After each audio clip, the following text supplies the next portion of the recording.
નમસ્કાર, આપ જોઈ રહ્યા છો સ્પાર્ક ટુડે ન્યૂઝ। અખિલ વિશ્વ ગાયત્રી પરિવાર વડોદરા જ્યોતિ કલશ રથયાત્રાના પ્રયાજ અનુસંધાને પ્રજાસત્તાક દિન એટલે કે 26 જાન્યુઆરીના રોજ શાખા નંબર 27 ઇન્દ્રપુરી પ્રજ્ઞાપીઠના વરિષ્ઠ કાર્યકર્તા લાલાભાઈ ચુડાસમાના અથાગ પુરુષાર્થ મહેનત અને નીતાબેન પટેલ, તારાબેન અને તેમની ટીમ પ્રફુલ્લાબેન, ગૌરાંગભાઈ પટેલ, અશ્વિનભાઈ, જયેશભાઈ સૌના સહયોગ થકી કલાદર્શન 4 રસ્તા સાંઈ વિહારમાં પંચકુંડી ગાયત્રી મહાયજ્ઞનું આયોજન કરવામાં આવ્યું।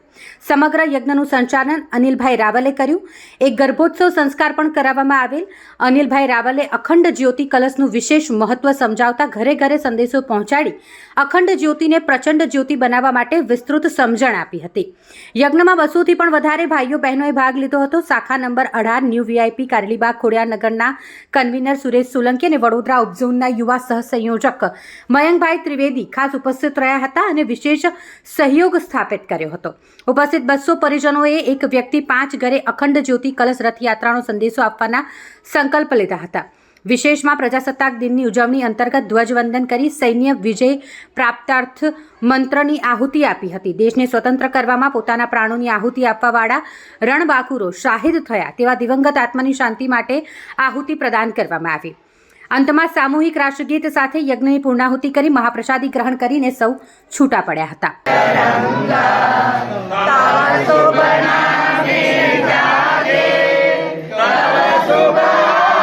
समाधे